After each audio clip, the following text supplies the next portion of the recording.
You're on the road beyond. Welcome to you. Thanks for being here. I'm Todd Duplantis. We want to welcome our audience watching us on Facebook Live and YouTube. Make sure you subscribe to our YouTube channel. You can watch all of our shows. We have nearly 50 shows out. In fact, next week's going to be our 50th episode. Hard to believe. Scotty Barrett, our producer, my co-host, joining me this evening. Scotty, it's good to see you. Is my hair straight? Your hair is straight, looking good. Beard's all trimmed, and you're all ready to go. Hey, Scotty, it's been a busy week in the news. We got a lot going on this past week. First thing, real quickly, I want to mention a lot of passengers getting on planes. Guess what? You don't need to wear a mask anymore. The mask mandate was lifted on airplane travel by a federal judge, I believe, out of Florida. A lot of travelers happy about this, but it seems like a lot of folks in D.C. aren't too happy about it, Scotty. I'm going to wear my mask anyway.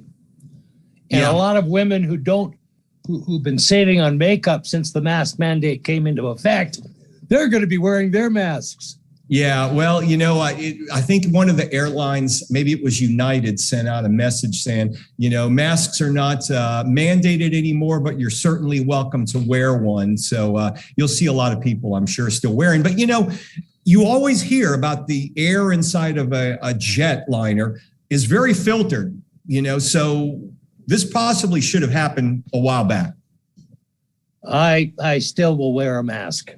You'll still wear one. All right. Yeah. Well, we just won't sit next to each other because I won't be wearing mine. You can wear yours, though. Everybody's welcome to do it. Another big story. We talked about this last week on the show, but Elon Musk still trying to buy Twitter. Boy, but there is a lot of resistance going on, Scotty. Yeah, and shareholders of his car company are not pleased with his $54 a share bid. I mean, the poison pill they've placed into effect is depressing the stock value right now. And what are we at, $46 a share? Yeah, it briefly went up to around 51 when he announced that he was getting involved with Twitter. And then it started going down, but that seems to be their play. There's the tweet he put out a while back. He really was poking some fun at him. Boy, the Twitter employees didn't like it. Their board doesn't like it. But Scotty, what's the most bothering thing to me, the most bothersome thing, is the fact that this goes to show how much there's a certain level of this country that is for censorship on social media. And this is playing out in front of us, folks. If he doesn't buy this, there's a lot more tentacles getting into this, and our freedom of speech is just not there like it was before. It's called the First Amendment, and we need to stand up for it. We do, but there's a lot of censoring going on, and that's just the way things go. We'll keep you up to date on that. I think the last I checked, as you mentioned, Twitter stock was around $46.02 a share as of today. We'll see where it goes from here on. And Tesla, their stock shares have been going down a little bit too. They're not liking it. All right. Okay. But you ready to get into the show tonight on the road? This is a good one. This is a good one, Todd.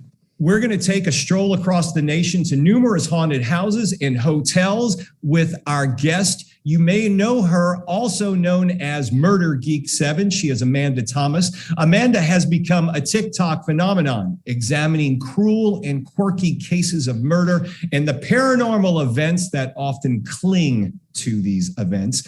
Amanda, we at the Road Beyond have been traveling your tainted trails of murder and ghostly visions. We're very impressed with your TikTok videos. Now we have you to detail all of these murders and crimes, but we also notice they're often associated with an element of supernatural activity. Amanda, welcome to the show. Thanks for having me. So you are known as Murder Geek 7 on TikTok.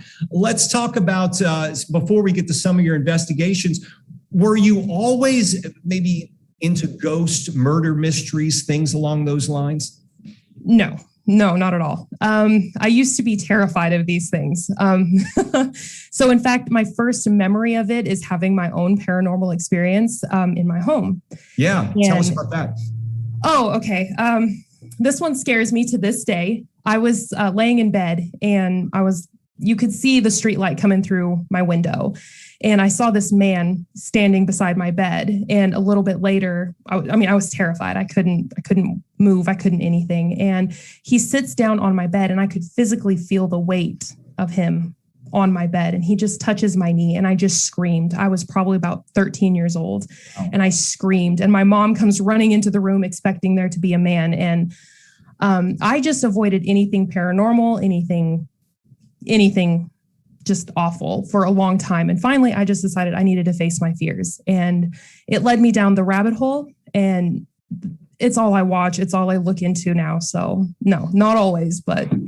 Let me ask you this, because this is always piques my interest, because we've had several guests on our shows over the last year that have talked about seeing apparitions. And I've heard from some of them that the apparition may appear as a real person, but they may not have feet, or it may just be the upper part of their body. What did this apparition look like? Could you see through it? Did it look like an actual physical person? Yeah, no, you just couldn't see any physical features. So he was just a shadow, but really solid. It was a really solid mass just standing there. So I didn't see any physical features or anything like that, but you could sense it was a male presence, right. Very domineering. It was just scary, but it was a full body apparition. And he touched my knee and I could feel it. It was just heavy and yeah. Do you believe in shadow people? I'm not sure. Even with my own personal experiences, I'm still a skeptic for the most part. So. Yeah. Mm-hmm. Well, I want to get into some of your investigations, because one of them is here in the Texas area. Maybe you can tell us about this first one, which is in San Antonio. Yeah, the Emily Morgan Hotel. All right, we're going to go ahead and play a clip from your video first. Let's go ahead and roll that right now. Have you ever heard of the Emily Morgan Hotel? The building was constructed in 1924 and was built to mimic the Flatiron Hotel in New York City. At first, it was used for office spaces for doctors. The top floor was a full-blown hospital, while the basement was the morgue. In 1976, it would be repurposed into office spaces. That would only last for 10 years, though, and in 1986, it was turned into the Emily Morgan Hotel. But the hotel is apparently very haunted. While staying on the 14th floor, people have opened doors to be met with a full-blown hospital scene. When they shut the door and open it back up, everything's gone back to normal. On the 12th floor, doors will open and shut by themselves. Sleeping guests will be woken up by the sound of faucets turning on, but when they go into the bathroom to turn them off, the water will mysteriously stop. People have also witnessed nurses walking down the halls, pushing a gurney. The hotel's swimming pool was made out of the stainless steel operating tables that the hospital used to use. Might explain some of the hauntings. And the elevators kind of have a mind of their own. They'll take trips up and down while no one is in there. The receptionist at the front desk will get calls from empty elevators, but the most scary is when the elevator goes directly down to the basement floor without being asked to. And if you remember, that's where the morgue used to be. The basement is plagued with orbs and disembodied voices. You will also smell human burning flesh. That part of the hotel is roped off to visitors, but employees hate going down there. And on the 7th floor of the hotel, there is a ghostly bride that will scream through the night. When guests are awoken by her screams, they'll call down to the front desk, and all they can say is it was probably a ghost. You can stay at the Emily Morgan Hotel. It's even pet-friendly.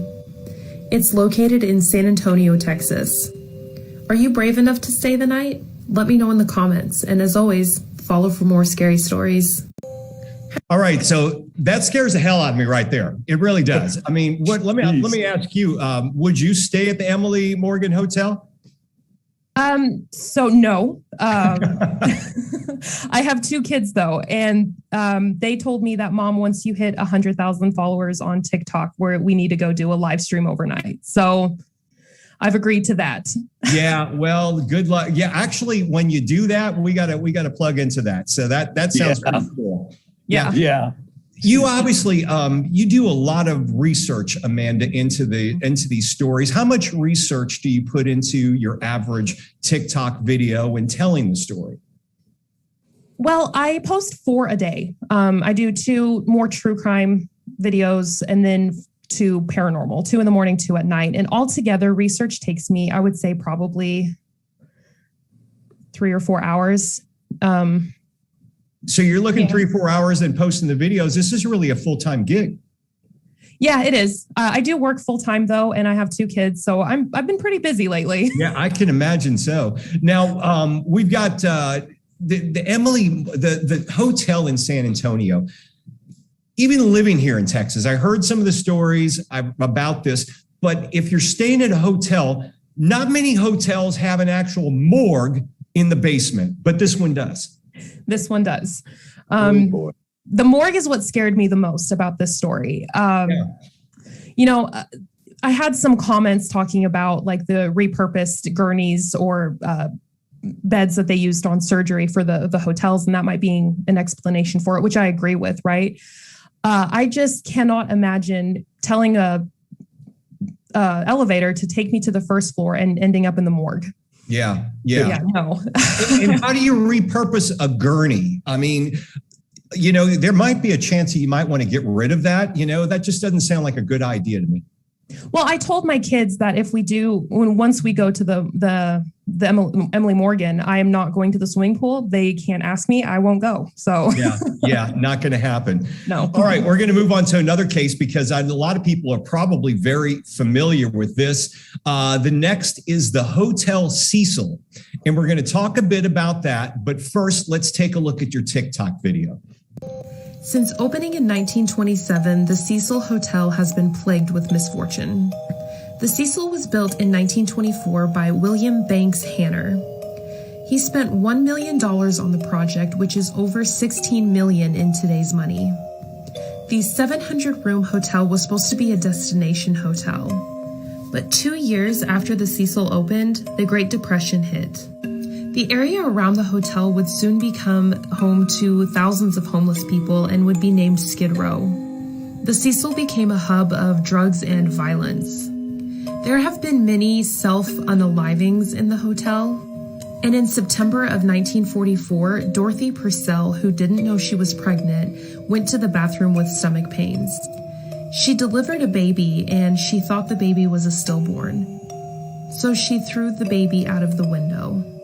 She was found not guilty by reason of insanity. In 1962, George Gianni was walking by the Cecil when he would be hit by a falling body. 27-year-old Pauline Otten fell from her 9th-story window after an argument with her estranged husband. The impact killed both of them. The Cecil would even be home to Richard Ramirez, also known as the Night Stalker. He lived in the home while he was committing a lot of his crimes. And I'm sure we've all heard about Elisa Lam and the mysterious circumstances surrounding her death. So is it really that surprising that the Cecil has a reputation for being haunted? They are currently trying to rebrand the hotel. So what do you think? Could the Cecil be haunted? Let me know in the comments and follow for more creepy stories. Okay. Saw a documentary on that hotel. Boy, that is one creepy hotel. And I'm not sure if you're familiar with the work of David Paulides. He actually researches people that disappear very strangely. Most of them are found in national parks. But he did a segment on Coast to Coast a few years back on Elisa Lam. That has got to be one of the creepiest stories. And it seems like everybody's seen the videos of the young lady talking to herself in the elevator.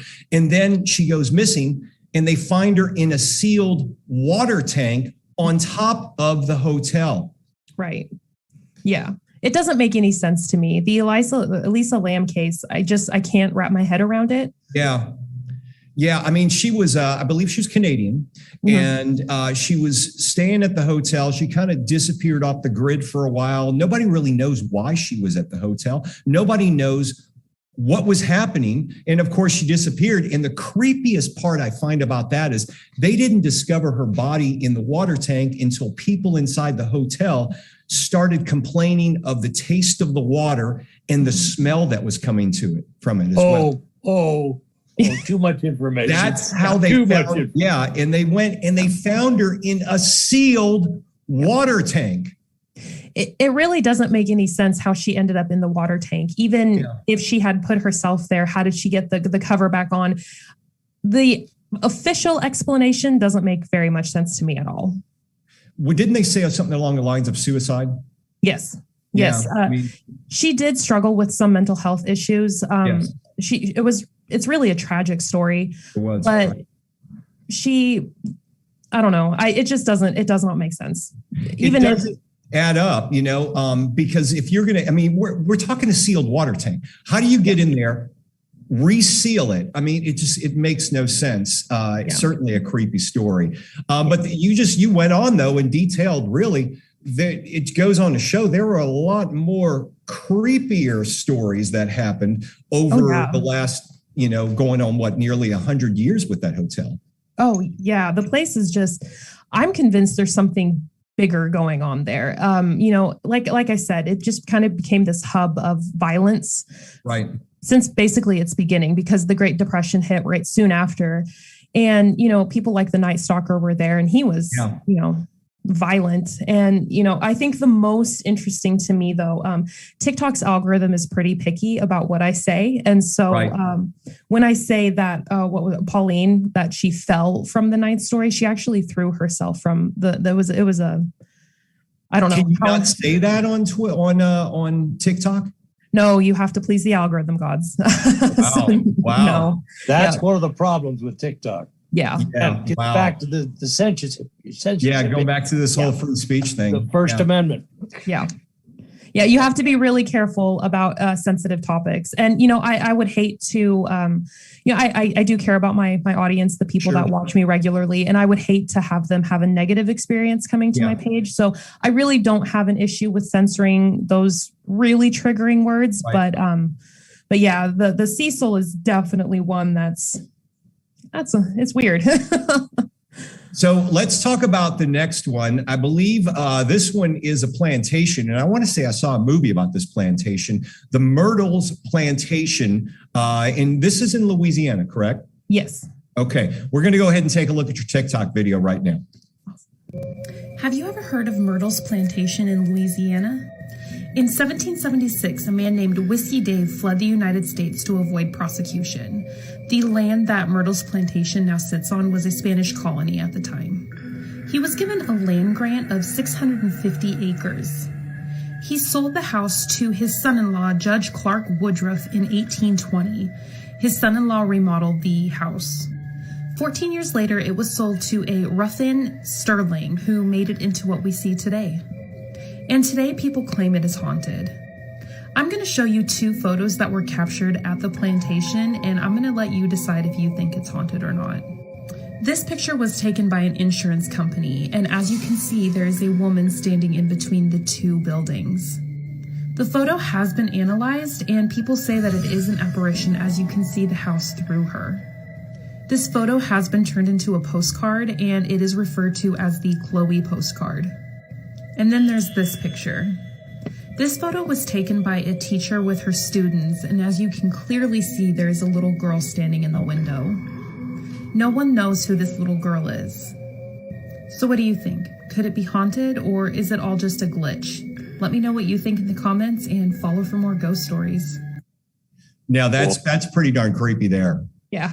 We've got those photos. I want to show those once again. Let's say there's that wide shot, Amanda. So you've got now, if you look at this, first glance, are they saying, did you find out in your research whether or not the person taking the photo actually saw the woman or didn't see it till after they developed the film?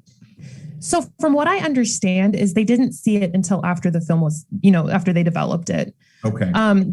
This picture was actually taken for insurance purposes. It wasn't, they just needed to, insurance, the way, I'm not sure. Take a look at the wide shot one more time and then the close up, because obviously you look at it and there's your close up right there is a woman. Now I have a theory about ghosts, and this is just my own personal theory, and you've seen an apparition. I think all of us could have seen a ghost at one time, but here's my theory. You may not know it's a ghost, Why do ghosts only appear just to you? Couldn't they be in a crowd of people? You ever seen a crowd of people where one person looked out of place? Yeah, I know I have, we don't know. And you could just pass it and go, and ghosts, I don't think just come to us, when you're by yourself in the haunted house, with the lights turned down and it's nighttime. Right. You could see them anytime. So I think anytime any of us could see a ghost. We just may never know. Now, you've got another picture that's extremely haunting. Tell us a bit about that, because we're going to take a look at a wide shot and a close up. And this was on the plantation as well. Yeah, this was actually a teacher who took her students to the plantation on a field trip. And as you can see, their faces are blocked out. But as you can see in the window, there's this little girl that's in older dress. And it's this one. I can't decide if I believe it or not. It looks almost too good to be true. It does, because you can see the expression on the child's face. The child looks pretty ticked off. Yeah. It doesn't look like a happy kid. Like we're bothering. You're a ghost. You're stuck inside a haunted house. You got nowhere else to go. Right. It doesn't look like a happy child. Yeah, I could see this being possibly doctored, and that happens a lot. But it's still very creepy. Very creepy. Very creepy. I think the picture, the other picture, it was turned into a postcard, and it's called Chloe's postcard. And that one gave me chills. I was like, okay, well, National Geographic came in and they kind of like looked into the picture, and they were like, yeah, that's a ghost. So when I read that, I was like, oh, okay. Well, if National Geographic said it, it's got to be true. Got to be true. Scotty, I know you wanted to chime in. Well, I do want to chime in and tell Amanda that I really appreciate your work. You put a lot of research into every one of your stories, and they are all top notch. Good research. Good research. Thank you. Yeah, and Scotty's an old reporter. I mean, old reporter. Oh. Yeah, old, but no, I'm just going to give him a hard time. Scotty and I used to work together in the TV business many, many years ago. He's a long time. So it's a big compliment coming from Scotty. Thank you. Well, let's go to the deep state, because you got one other haunted house, the most famous address on the planet, 1600 Pennsylvania Avenue. Let's watch that. Let's take a look at that one, Nathan. We all know the White House is haunted, right? I'm going to tell you about some of the ghosts that are found at the White House. Harry S. Truman wrote to his wife about a ghost who was bothering him in the middle of the night. In the middle of the night, he would hear knocks on the door, but when he went to check, there would never be anyone there. After going back to bed and locking the door behind him, he would hear footsteps in other rooms all around the house. And the Secret Service always told him that he was the only one up there. David Burns once owned the land where the White House now sits. He is often heard in the Oval Office saying, "I am Mr. Burns." You can often hear Thomas Jefferson playing the violin and Andrew Jackson cursing. Abraham Lincoln often shows up at the White House, but it is said he shows up when the nation is in need or in danger. Then there is Annie Surratt. She knocks on the front doors begging for her mother Mary to be released. Her mother Mary was convicted for playing a role in Abraham Lincoln's assassination. So what do you think? Is the White House haunted, or is it all just imagination? Let me know what you think in the comments, and follow for more ghost stories. I totally believe the White House is haunted. I do too. Yeah. I've been there. I've worked there. It's haunted. Yeah, I totally believe that. It would have to be with all the history, right? Yeah, a lot of history there. And you do read, I think I read an article or a portion of a book a few years ago about presidents recalling what they've seen in the White House, from the ghost of Abraham Lincoln wandering the halls. I think even one of the Bush daughters, or both of them, may have had an experience at the White House, if I recall. Scotty, do you seem to remember that story? No, not the Bush girls, but I do know that Jimmy Carter, who was a very spiritual man, he sincerely believed. I talked to him briefly about this very topic during the Easter egg roll years back. Yeah, and he says there are very unsettled spirits here. Yeah, that's so what much. Jimmy Carter told me. I mean, you think about all the decisions that were made in the Oval Office, history changing decisions, that alone has got to cause some type of, disturbance to the force or whatever. But, you think that it's certainly got some history there. Yeah. Amanda, if folks want to follow you on TikTok, they can find you at Murder Geek #7, correct? Yes. Murder Geek 7. Mm-hmm. And you've got a podcast that's going to be debuting soon? I'm hoping to get it up on Monday. So. Okay. Yeah. All right. And are you on other social media that they can follow you, or primarily TikTok? It's primarily TikTok right now. I do have an Instagram under Murder Geek 7. Again, okay. I'm not super active. I'm trying to fix that. Okay. All right. Well, we wish you continued success. It's been a pleasure speaking with you. And I really want to check in with you in the future when you get out to one of the hotels, the one in San Antonio, the Emily Morgan place. We want to see that live stream, man. I want to check in there. But I'll be wearing a mask. Yeah, Scotty's going to be the one wearing the mask, but he'll be over there. Yeah, he's going to go stay there this weekend just to give us a report. Perfect. I look forward to it. Thank you so much for having me. Thanks for being here, Amanda. Continued success, and we'll see you in the future. Thanks. All right. Fascinating, Scotty. Fascinating. Some great stories and always good. I always enjoy the guests that we talk about apparitions because we've had a number of them on the show over the last year. And it's always interesting to get every person's take on that. Let's close now with something very interesting. Probably 2 haunted islands. Yeah. So here we go. Jeffrey Epstein's estate is selling his 2 islands. Yeah, they're up for sale. Take a look at this. Late disgraced financier Jeffrey Epstein's 2 private islands in the U.S. Virgin Islands have officially been put up for sale by his estate. They can be purchased for the price of $125 million. First reported by the Wall Street Journal, the pair of properties includes Great St. James and Little St. James. Great St. James is the bigger island. It encompasses 165 acres, is located near St. Thomas, and is fairly untouched. Little St. James spans roughly 72 acres. It has a main residence, 4 guest houses, a helipad, private dock, gas station, 3 private beaches, 2 pools, and a gym. The island also has a flamingo-laden lagoon, library, cinema, cabanas, and a mysterious, striped, temple-like structure. Complicating the sale is Epstein's criminal past. Little St. James is the location where it was reported that underage girls were forced into sexual servitude.